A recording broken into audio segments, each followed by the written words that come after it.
Michel-Claude Roy, auteur, compositeur, interprète. Michel-Claude, depuis combien d'années tu as décidé de devenir, dans le fond, poète à temps plein, puisque tu as travaillé auparavant en journalisme, en communication de toutes sortes? Alors, depuis quand tu existes en tant que poète officiel?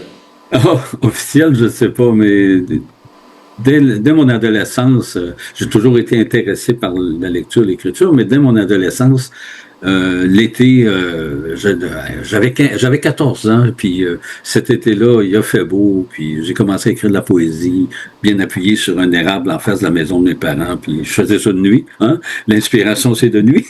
Alors ma mère savait pas trop comment, si elle aimait ça ou pas, mais elle m'a laissé faire.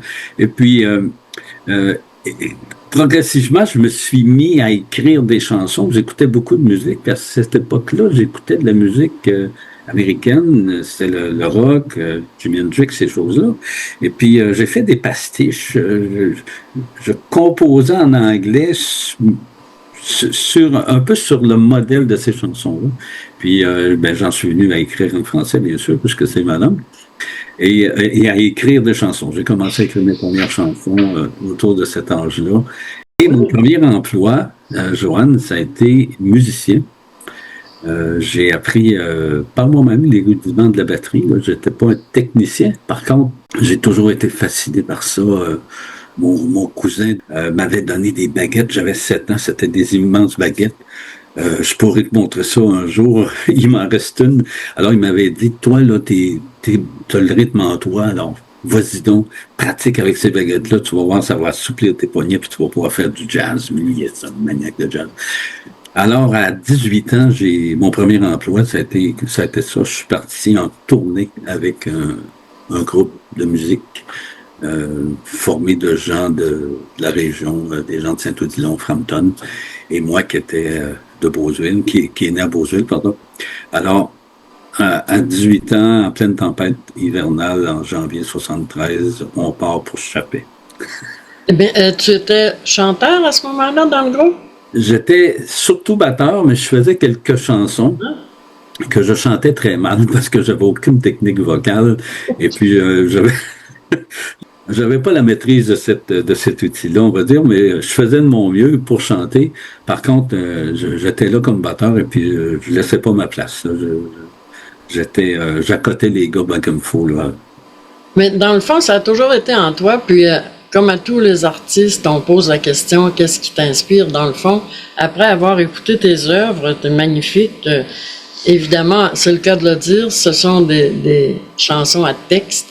Le poème du bohème, magnifique, le petit colibri, tout est inspiré, les conscrits, qui est vraiment, wow, patriotique, hein? Très, très Ouais. engagé, oui. Oui. Et au 1001 matin, c'est vraiment... et toute la musique autour, violon, harmonica, ça donne un air ancien, entraînant, doux, puis tellement inspirant à écouter. Ben, merci. Effectivement, il y a un côté trad hein, dans ce que tu as entendu, ce que tu viens de nommer. Là, il y a un côté trad qui est là, on le sent. Et je trouve que ça révèle bien le caractère historique de certaines chansons. Hein. Les conscrits ou Canaille, c'est un contexte historique derrière ça. Vraiment beau. Hein, Canaille, c'est le mouvement migratoire des Canadiens français qui sont partis aux États-Unis dans l'espoir de devenir riches. Hein. On a tous eu des mononcles, des matantes des États qui revenaient de temps en temps nous voir. Et puis, Canaille, c'est ça. Puis c'est tout début. Hein, il y a beaucoup d'hommes qui partaient, qui quittaient leur religion à pied. Ils partaient à pied. Et l'Église s'était inquiétée à cette époque-là. Il en avait parlé au gouvernement. Et puis... Qu'est-ce qu'on pourrait faire pour retenir ces gens-là? Il faudrait créer de l'emploi, des choses comme ça, j'imagine. Et puis, le premier ministre de l'époque, dont le nom m'échappe à ce moment-ci, avait répondu « Laissez-les partir, ce ne sont que des Canariens ». Alors, c'est ce qui m'a inspiré le titre. Et j'ai situé ça dans... les États-Unis sont devenus le pays pavé d'or, et puis j'ai situé ça dans le Maine proche, qui pour nous était la frontière avec les États-Unis, avec le Kennebec Road. Puis je finis avec un énoncé tous ces Américains d'origine francophone qu'on compte en Amérique. Ton œuvre est plutôt orientée vers le besoin de solitude, le besoin d'entente, d'harmonie, de bienveillance autour de toi, je crois. Tu es très perspicace parce que effectivement, la vie a fait en sorte que on a tous nos épreuves, mais moi j'ai eu beaucoup d'histoires affectives, des relations qui ont commencé puis qui se sont terminées alors que j'aurais continué. Tu sais, bon, toutes nos histoires de vie. Et puis, à travers ces chansons-là, il y a quelques moments charnières comme ça, parce que toute mon histoire affective m'a nourri dans mon approche comme intervenant en partage au masculin, puisqu'on a mentionné ça dans la pré-entrevue. Je suis effectivement intervenant en relation d'aide auprès des hommes à partage au masculin, des hommes qui vivent la rupture notamment. Alors, j'ai l'impression d'avoir fait mes classes. Dans le fond, c'est toute ton histoire que tu nous livres avec générosité et je trouve avec beaucoup de paix finalement. As-tu réussi à pacifier toute ta vie en exprimant tes chansons? Oui. La chanson « Au mille et un matins », quand tu soulignes l'inspiration, là, Petit Colibri puis Au mille et un matins sont très reliés en termes de croissance personnelle, en termes de spiritualité aussi. Au mille et un matins, c'est la source même du projet qui a donné lieu aux Carnets anciens et aux Légendes d'amour. Puis ça s'est passé il y a 16 ans maintenant. J'étais en processus de retrouver la paix en moi. J'avais rencontré une personne extraordinaire, un guide spirituel, et j'étais parti en moto avec la paix au cœur. Je portais dans mon cœur un précieux cadeau. C'est beau. J'ai abouti au Mille et un matins, qui est une petite auberge au pays de Richard-Séguin, à Saint-Venant-de-Paquette. Et cette auberge-là est extraordinaire parce qu'elle est située sur un lieu d'énergie, en forêt, avec une rivière.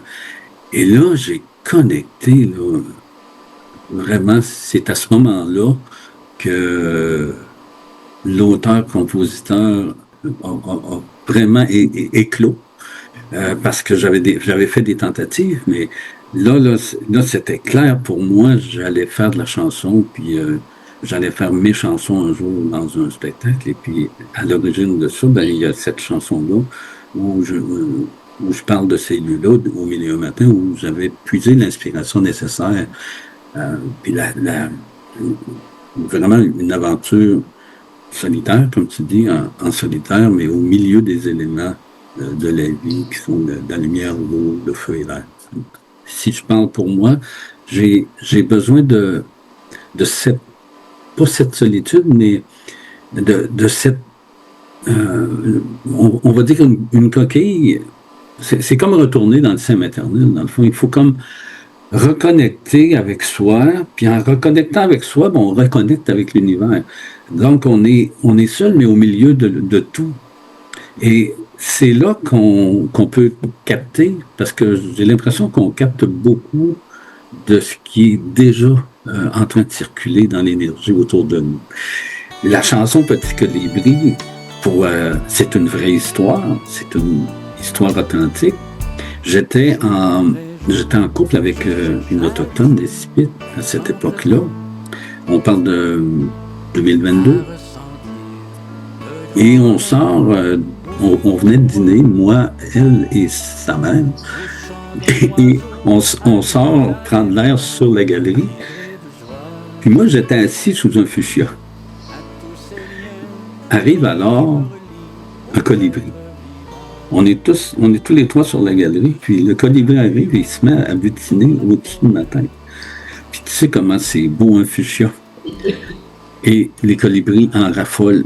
Et là, on était là comme, on se regardait, puis on faisait juste bouger les yeux parce qu'on voulait pas gâcher ce moment-là qui était exceptionnel. Moi, je sentais l'air du battement des ailes du colibri sur ma joue. Alors, ça a duré 1000 ans ou ça a duré 50 secondes, j'ai aucune idée. Mais on était vraiment comme suspendus dans le temps.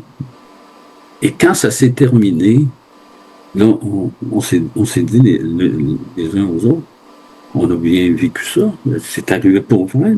Oui, oui.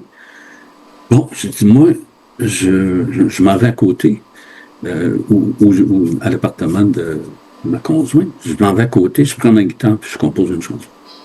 Alors, Petit Colibri, c'est né de ça.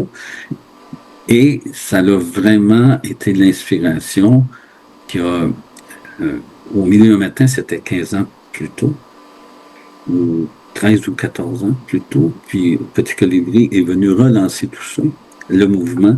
Et c'est ça qui a été la première chanson que j'ai enregistrée avec mon équipe. Et c'est aussi la rencontre de Sylvain Ouellette, qui est batteur, avec moi dans ce projet-là. Tu as des artistes qui t'entourent de haut calibre. De haut calibre. De haut calibre. En tout cas, la musique est magnifique. En harmonie, magnifique. Et évidemment, tout le long du balado, vous allez voir, vous voyez en ce moment l'adresse où vous pouvez rejoindre Michel Claude. Et Michel Claude, c'est beau de t'entendre parce que je me demande, c'est évident, toi, quand tu étais jeune, socialement, un garçon poète, c'est pas tout à fait dans la norme. Alors, qu'est-ce que tu as fait de la norme? Tu as une vision très juste des choses. Ce n'est pas dans la norme. Et puis, on est regardé un petit peu de côté, pour ne dire que ça. Mais j'avais aussi... l'hypersensibilité est là. OK? Mm-hmm. Mais avant d'accepter ça pleinement, je me suis protégé de ça.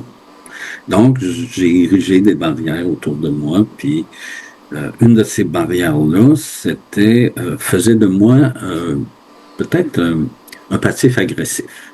Alors, plutôt que d'être attaqué sur ma sensibilité, je passais, moi, à l'attaque. On peut le dire de même. Et c'est pas idéal pour établir des relations égales à égales. Tu prévenais le coup. Oui, mais par méconnaissance de moi, OK? Parce que je ne me connaissais pas. Au fil du temps, au fil de ce que j'ai vécu, au fil des épreuves, il a bien fallu que je connaisse.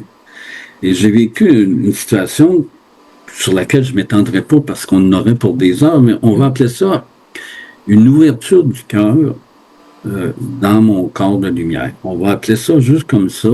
Et c'est un phénomène qui est assez rare, mais j'ai fait des recherches et puis c'est arrivé. Certaines personnes ont témoigné de ça. Donc, on pourrait peut-être dire c'est assimilable à une crise cardiaque, mais ça n'en est pas une. Mais ça ouvre le cœur, je te jure. Et ça a fait toute la différence entre Michel Roy, passif-agressif, et Michel Roy qui accepte le féminin de son être. Seul ou accompagné cette transition que tu as faite naturellement? Spontanément. Accompagné, oui. J'ai pas trouvé grand monde pour me l'expliquer sur le coup, mais j'ai été 5 ans à intégrer. Pendant 5 ans, ça m'a pris 5 ans à intégrer cet événement-là dans ma vie. Et ça m'a changé profondément. Mais ça, c'était à l'époque, excuse-moi, adolescence? Ou jeune adulte? Non, ça, c'est arrivé en 2004-2005, à la fin d'une relation amoureuse que j'ai trouvée particulièrement difficile et à la rencontre d'une nouvelle amoureuse devant qui j'avais la volonté de me présenter tel quel, comme on dit, tout nu, pas de bas. Oui. Oui, être authentique, oui. Authentiquement ce que je suis. Exactement. Alors, ça s'est passé, il y a eu une suite de micro-événements qui m'ont amené à ça. Mais j'ai trouvé ça difficile, sérieusement, là, ça a été difficile d'intégrer ça dans ma vie, mais j'ai réussi. J'avais une sensibilité, là, je vais peut-être montrer à la caméra, là, ici, là, Oui. pendant là, des années. Tu avais tout de l'hypersensible. Tous les artistes sont hypersensibles. Ils saisissent 1 million de fois plus que tout le monde et reçoivent 1 million de fois plus. Tous les artistes sont pris avec ça, c'est évident. Sont pris avec ça. Ils sont vraiment prisonniers de l'hypersensibilité, hein? Mais les gens qui aiment les hypersensibles sont pris avec ça aussi. C'est pas toujours reposant, je te jure. Oui, alors faut s'y faire. Mais il y a des gens qui ont moins peur de ça que d'autres. Il y a des personnes que j'ai croisées dans ma vie, notamment des relations amoureuses. Parce que l'enjeu dans une relation amoureuse est, on va dire, est plus élevé que dans une relation amicale. Tu sais, l'amitié, c'est important, c'est fondamental, puis la fraternité aussi. C'est pas pour rien que j'interviens auprès des hommes depuis tant d'années, mais la relation amoureuse, c'est un enjeu de vie. À l'origine, c'est un enjeu de reproduction aussi.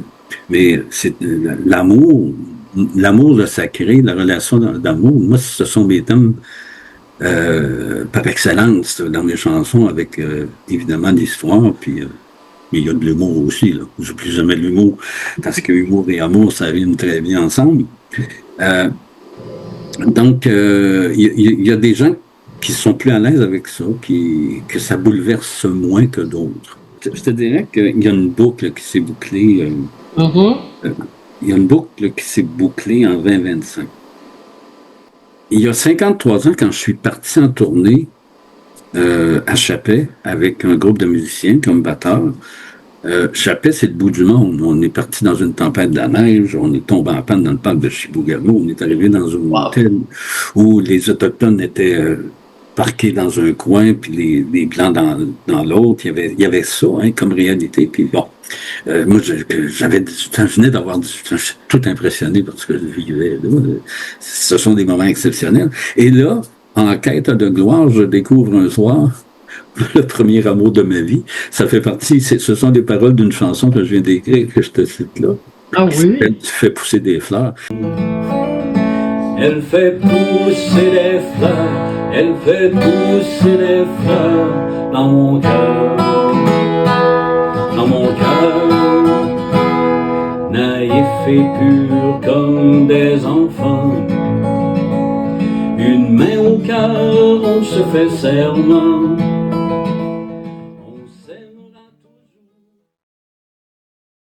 Il y a quelques mois, en février dernier. C'est tout récent, là. Nous sommes en 2025, là. C'est tout récent. Hein? Oui. Après des recherches infructueuses pendant des années, moi-même, 3 semaines avant qu'elle me contacte, j'avais essayé de la retrouver. Ben, c'est ça. Là, on s'est reconnecté. Premier amour. Et je pense, on ne peut jamais dire avec certitude, je l'ai appris, mais je pense que c'est l'ultime amour. Et à l'époque où on n'est pas pour former une famille. Hein? On est là pour vivre de bons moments. Puis, alors, cette histoire-là, je la raconte dans une chanson qui s'appelle « Tu fais pousser des fleurs ».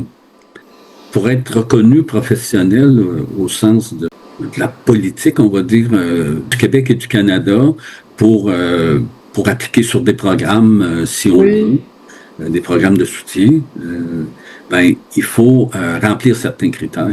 Et ce statut-là, il n'est pas si facile que ça à obtenir. Il faut répondre à certains critères. Un de ces critères-là, c'est d'avoir déjà une œuvre qui circule et de le faire de façon professionnelle depuis un certain temps. Donc, je rencontre ces critères-là et je fais partie maintenant de la Société des auteurs-compositeurs du Québec, la SPAC, la Société professionnelle des auteurs-compositeurs du Québec, qui travaille à la professionnalisation des artistes et des artistes émergents qui sont là en soutien. C'est les artistes de la chanson, de la musique de film, etc. C'est une organisation de service incroyable. Il y a beaucoup de formations auxquels j'ai participé, je participe encore. Donc, en constante recherche pour ce qu'on cherche à être.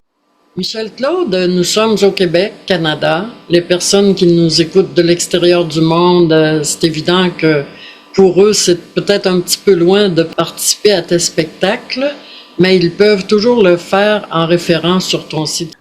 Ce spectacle-là a été autoproduit, donc je l'ai autoproduit sous le titre Les Carnets anciens en 2023 et à partir du premier album qui s'intitulait Les Carnets anciens, j'ai sorti un deuxième album qui s'appelle Légendes d'amour, et le nouveau spectacle a été bâti autour de cet album-là. Ce sont des EP, donc des albums de 6 chansons, qui contiennent 6 chansons. À eux deux, ça fait un micro-sillon, hein, comme on avait avant, une douzaine de chansons. Puis c'est un spectacle qui a été monté avec une mise en scène professionnelle signée Hélène Ouellette, avec des musiciens extraordinaires qui se livrent corps et âme pour mettre leur couleur dans mes chansons. J'ai des collaborations. Le projet Légendes d'amour est né de l'urgence de reconnaître un compositeur musical de Frampton, mon ami Daniel Roy, qui est originaire de Frampton, qui est décédé en février. Moi, j'ai appris en 2024 qu'il y avait une maladie incurable. Alors, j'avais le goût de pérenniser son œuvre, et c'est lui qui a composé la musique de French Canapé sur le deuxième album. Il y a une autrice qui s'appelle Danielle Giguère, pour qui j'ai fait la musique de sa chanson Pour une épaule, qui va être interprétée au spectacle par Mélissa Pomerleau. Alors, il y a plein de belles surprises dans ces spectacles-là. J'ai pu compter sur Ovacine pour produire ce spectacle-là, Légendes d'amour à Sainte-Marie. C'est une belle ouverture que j'apprécie beaucoup. Tu sais, comme artiste, entrepreneur, on voit tout. On fait pas juste composer, écrire. Il y a toute l'administration de ça qui est assez complexe. La fiscalité de ça, les demandes de subventions qui reçoivent souvent des noms. Et en terminant, Michel Claude Roy, auteur, compositeur, interprète québécois, canadien, je veux inviter les personnes à visiter ton site qui est vraiment bien monté, magnifique. Et je veux souligner aussi sur le spectacle que tu présentes dans quelques jours, la présence de Gilles Perrault, dont j'ai fait un balado aussi que vous retrouverez sur ma chaîne. Et je pense que c'est un plus pour ton organisation aussi. Gilles Perrault, qui est un harmoniciste de classe mondiale et qui est aussi un vieil ami à moi. Merci beaucoup, Michel Claude Roy. Une présence inspirée et inspirante, et nous te suivons sur YouTube. Merci beaucoup pour le balado. Et mon site web. Qui va défiler tout le long du balado. C'est la meilleure façon d'être tenu au courant des développements. Merci beaucoup, Joanne.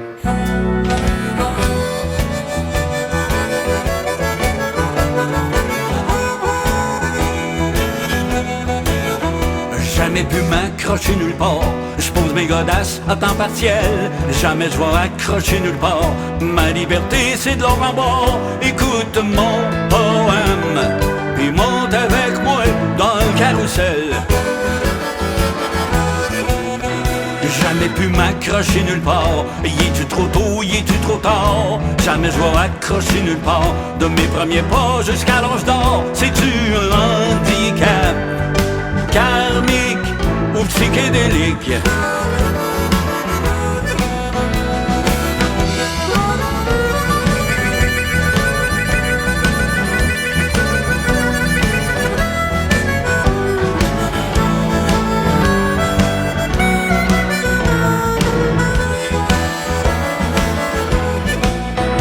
Jamais pu m'accrocher nulle part. C'est-tu la peur ou la misère? Jamais je vais accrocher nulle part. Je suis fait de même, je me laisse pas faire. C'est peut-être un handicap karmique, un peu pathétique. Graine de bonheur que j'ai semée, jamais récolté. Je viens d'arriver, y a peine une heure, que déjà je me vois ailleurs. V'là l'ennui qui me pogne, ben malgré moi.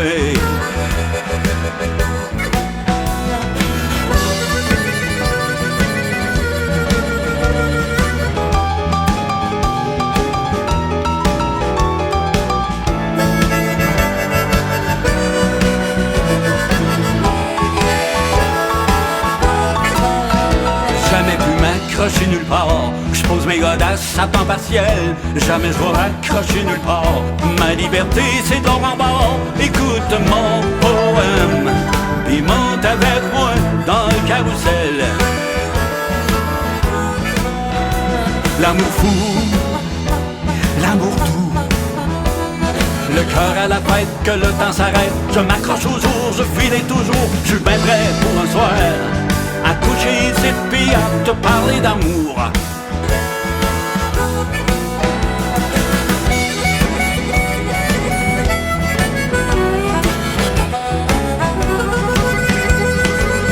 Écoute le poème du bohème, puis monte avec moi au 7e ciel.